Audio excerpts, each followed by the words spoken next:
Olá, queridos, a graça e a paz de Cristo nesse dia especial, dia 25/3/2020.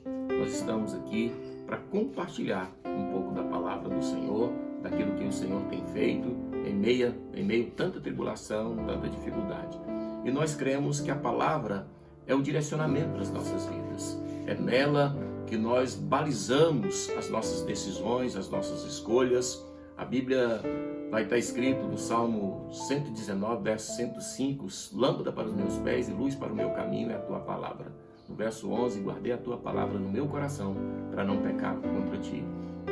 E é baseado nisso que nós cremos que nós precisamos ter um tempo de meditação na palavra do Senhor, para nela buscarmos saída ou saídas para as decisões que tivermos que tomar durante todo o dia, durante as nossas vidas. E nesse espírito eu queria convidá-los a compartilhar comigo ou participar comigo do texto que está escrito na segunda carta de Pedro, no capítulo 5, a partir do verso 6, que diz assim: humilhai-vos, portanto, sob a poderosa mão de Deus, para que ele, em tempo oportuno, vos exalte, lançando sobre ele toda a vossa ansiedade, porque ele tem cuidado de vós.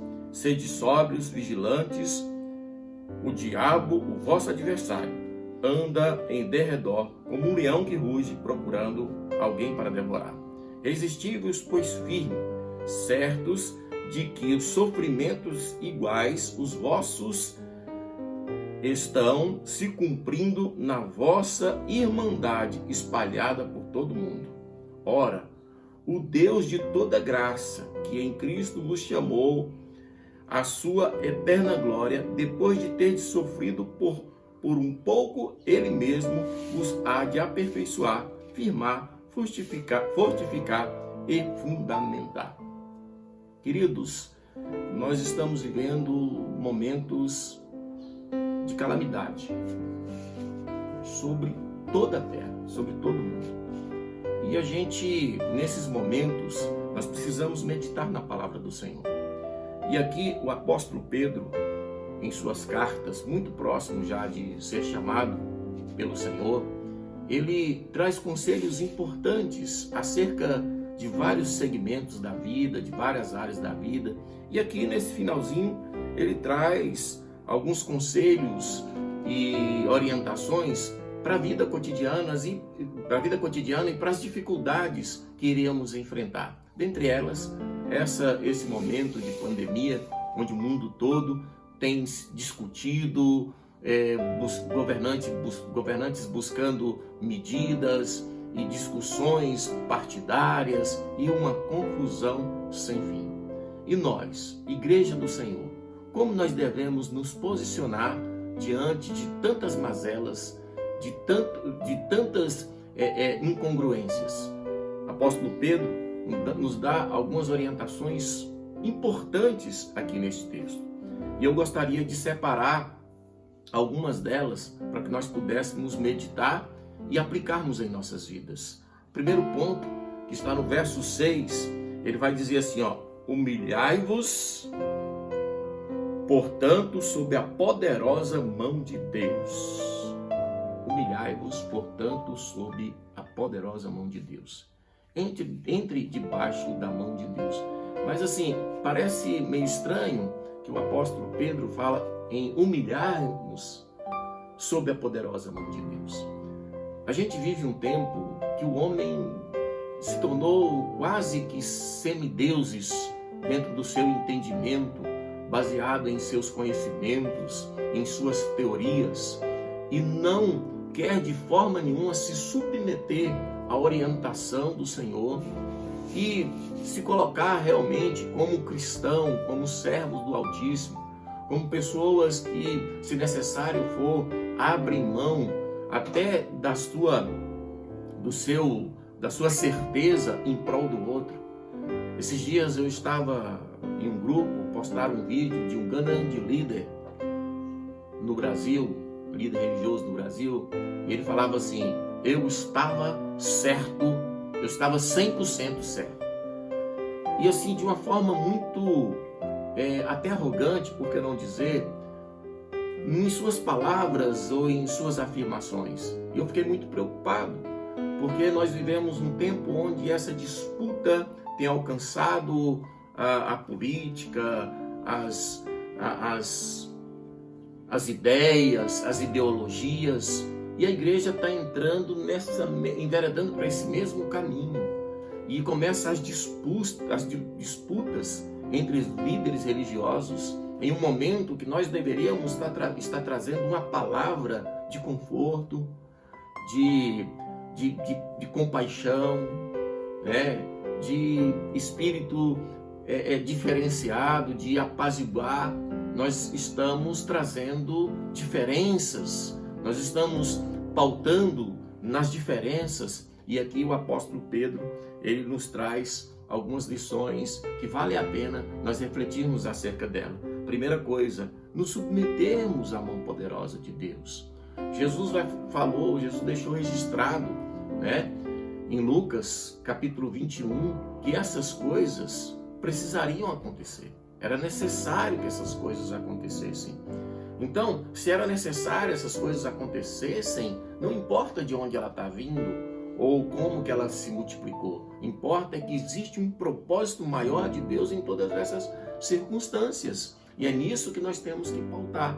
E quando nós entramos debaixo da orientação de Deus, da mão poderosa de Deus, o Salmo 91 vai dizer assim, olha, aquele que habita no esconderijo do Altíssimo, à sombra do Onipotente descansará. No verso 4 vai dizer, ele te cobre com tuas penas e debaixo das suas asas você estará seguro. Então nós precisamos atentar para isso. Se existe um propósito de Deus em tudo isso, nós temos que nos submeter à vontade de Deus, o propósito de Deus, atentar para aquilo que aprendemos em tudo isso e entrar debaixo da mão poderosa de Deus. Deixa para lá, não precisa discutir, não precisa criar contenda, não precisa apresentar os seus conhecimentos, dar opinião sobre tudo, dar seu parecer sobre tudo. Sobre tudo eu quero saber mais do que o outro. Estranho isso. Enquanto que nós temos que ser pacificadores, nós temos que ser aqueles que traz paz onde existe contenda. Não precisamos de provar que estamos certos, de provar que estou 50%, 30%, 40%, 100% certo. Mas eu preciso trazer um espírito que traz a paz, porque é esse espírito que habita dentro de nós. E na última mensagem eu estive falando isso, que o próprio Jesus vai falar no Evangelho de Jesus Cristo, segundo escreveu João, né? Eu vos dou a minha paz, não a paz que o mundo dá, que é feita através da guerra, mas eu vos dou a minha paz, que excede todo o entendimento. E se nós temos o Espírito de Deus, nós estamos nessa condição de trazer essa paz onde existe contenda, debaixo da mão poderosa de Deus. Um segundo ponto que eu gostaria de enfatizar com os irmãos está ainda no verso 6, na parte B, que vai dizer assim, Deus, para que Ele em tempo oportuno vos exalte. Queridos, nós precisamos aprender uma coisa, o tempo de Deus é perfeito.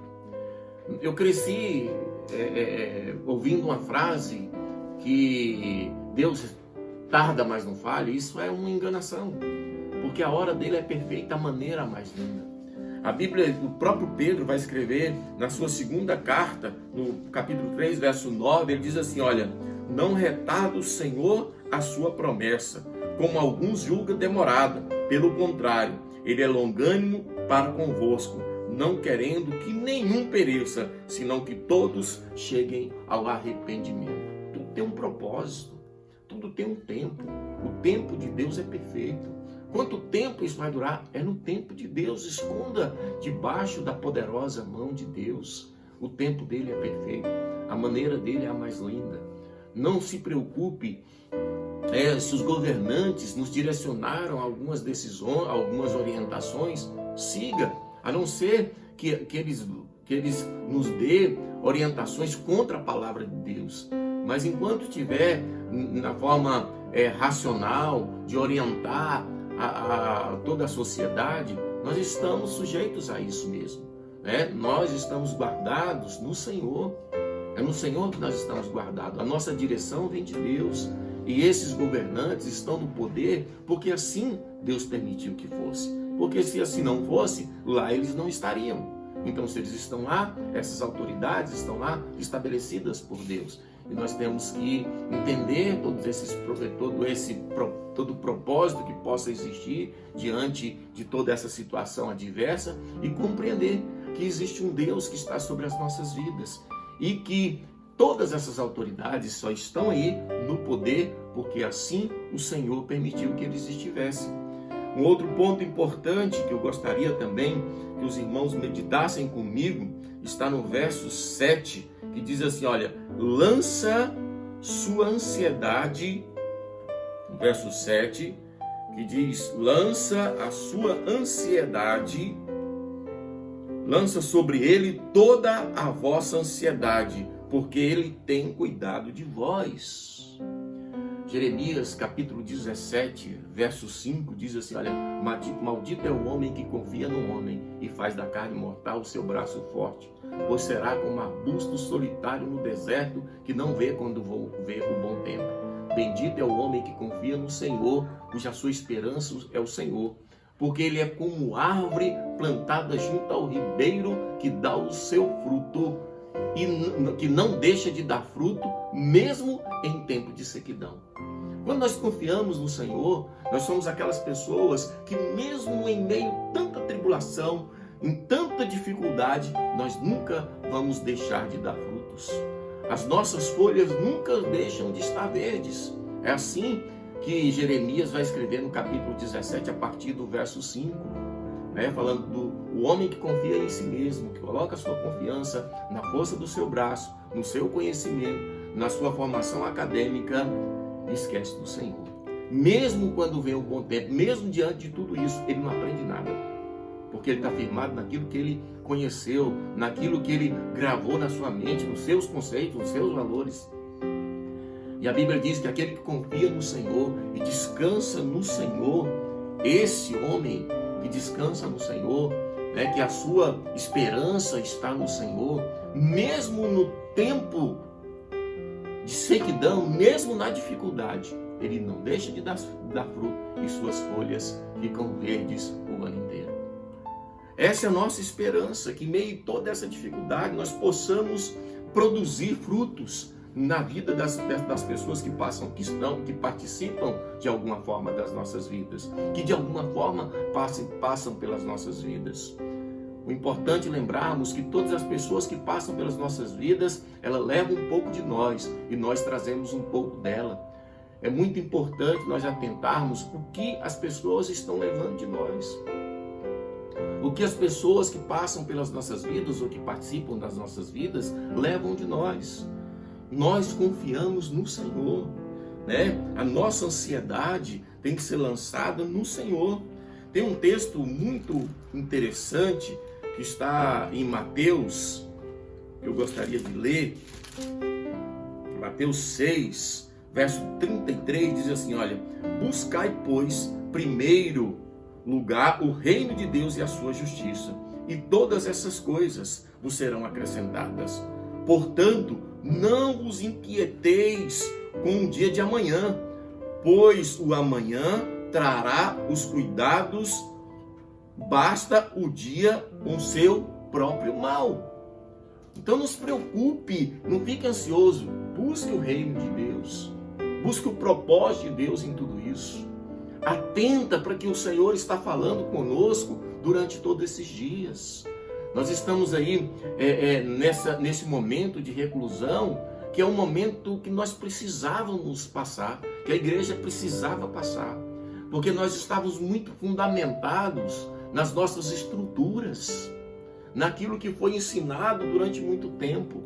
Agora nós voltamos ao princípio da igreja, de casa em casa, cada família um altar, cada casa uma igreja, onde se adora ao Senhor, onde o pai orienta o filho e o filho compartilha com o pai as suas experiências místicas, as suas experiências espirituais. E assim nós voltamos lá ao início de tudo, o início da igreja. Estamos vivendo um momento diferenciado, um momento único da nossa história. Eu já sou um homem de meio século, né, de idade. E confesso que durante a minha vida eu não lembro de nenhum momento tão marcante, onde as escolas fecharam, uma preocupação muito grande das pessoas não saírem nas ruas, um momento sem precedente.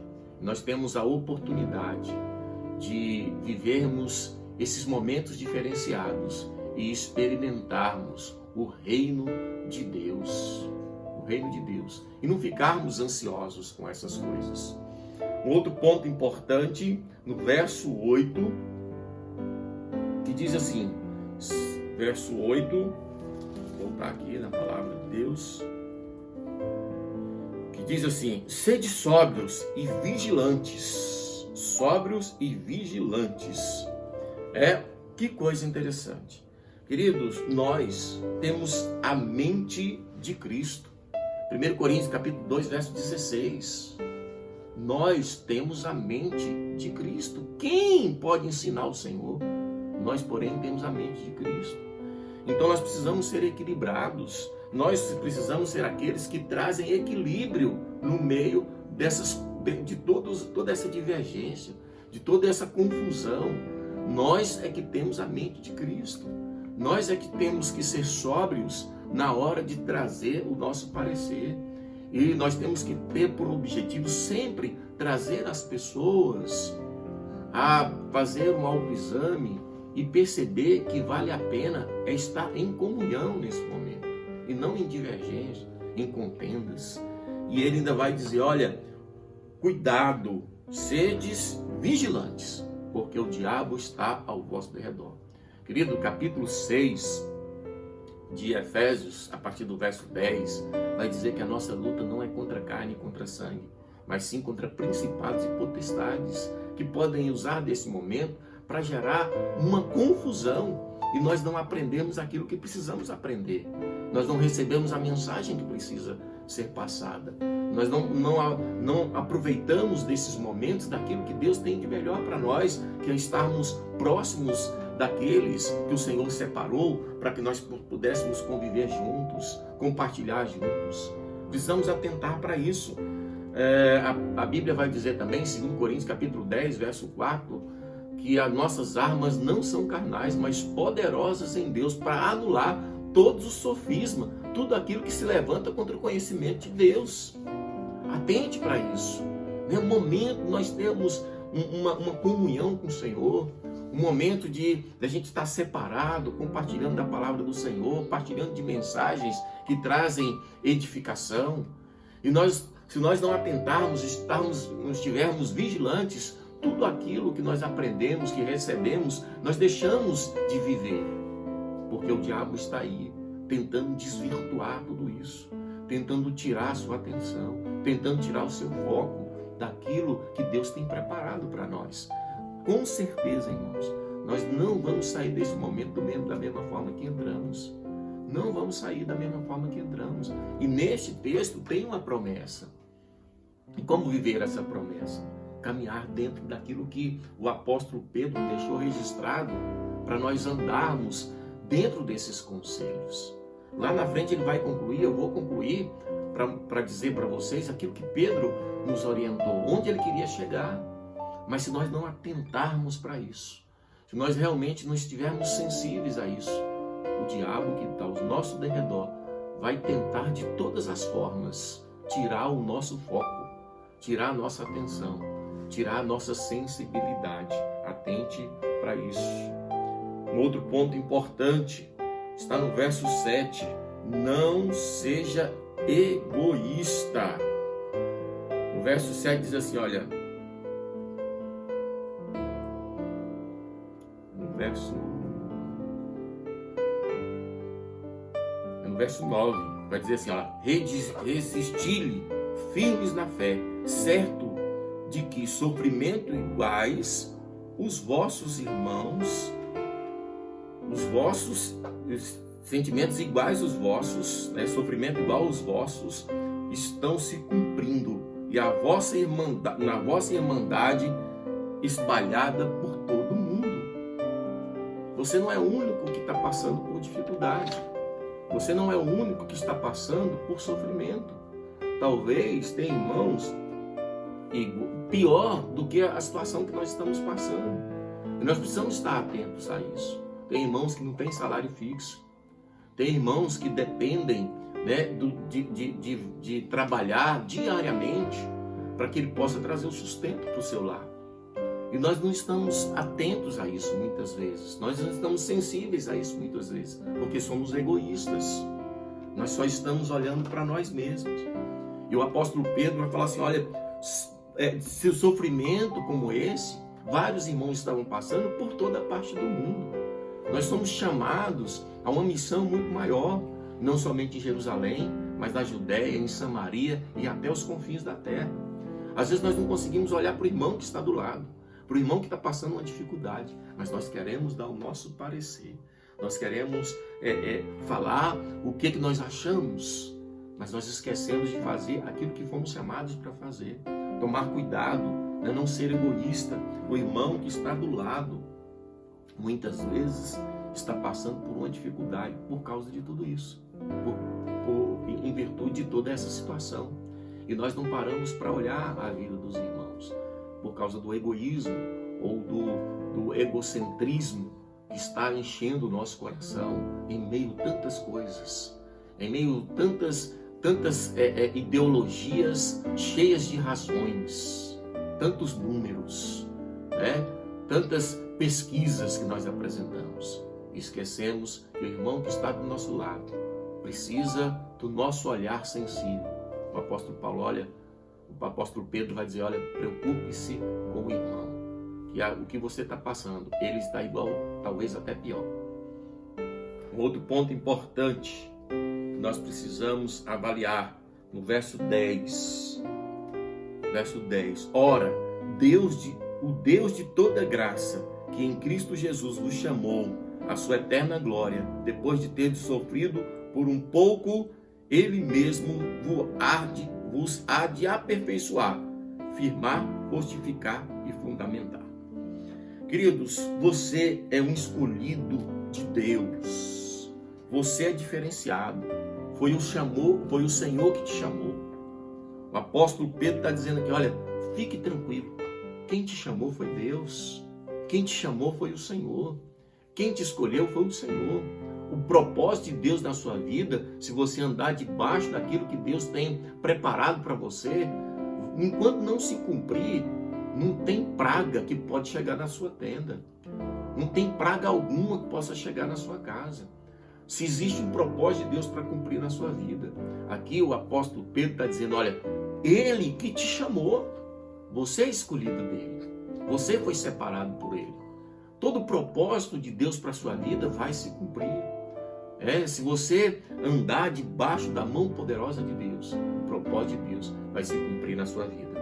E por fim, ele vai concluir dizendo, Ele mesmo há de te aperfeiçoar, ou seja, você vai sair melhor do que entrou nessa situação.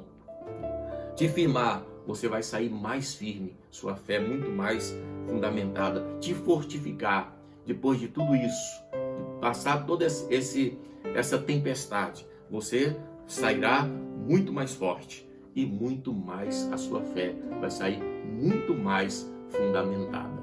Eu quero dizer para você que a fé é o firme fundamento das coisas que se esperam, a convicção de fatos que não se veem. Assim está escrito em Hebreus capítulo 11, verso 1. O fundamento das nossas vidas é pela fé. Nós não vivemos daquilo que vemos, mas daquilo que cremos, porque aquilo que se vê é temporal, mas aquilo que não se vê é eterno. Que essas palavras possam estar guardadas dentro do seu coração, bem firmado. Que ela possa ser como uma semente que cai no solo fértil, que possa produzir 30, 60, 100 vezes por um. Eu quero orar por você. Curve suas cabeças, feche os seus olhos. Senhor nosso Deus e Pai, mediante a leitura da Tua Palavra e a explanação, Deus, das orientações do Teu apóstolo, Deus estabelecido pelo Senhor, Pai amado, Nós queremos, Pai, ser ministrados pelo Teu Espírito Santo. Pai, em nome de Jesus, que todas as pessoas, Deus, onde essa mensagem esteja chegando, Pai amado, que eles possam ser ministrados pela Tua presença e possam compreender, Deus, qual a lição que nós tiramos de tudo isso e que eles possam, dentro dessas palavras, Deus, ministradas neste dia, Deus, possam fundamentar a sua fé, Deus, que ao sairmos disso, nós possamos sair muito mais firmes, muito mais fortes, muito mais fundamentados e aperfeiçoados pelo Senhor. Assim eu oro em nome do Senhor Jesus. Amém. E graças a Deus. Fique com o Senhor e que a graça dele possa estabelecer sobre a sua casa, sobre a sua família, sobre a vida daqueles que estão ligados a você de alguma forma por esses dias que nós estaremos aí em reclusão, adorando e servindo o nosso Deus.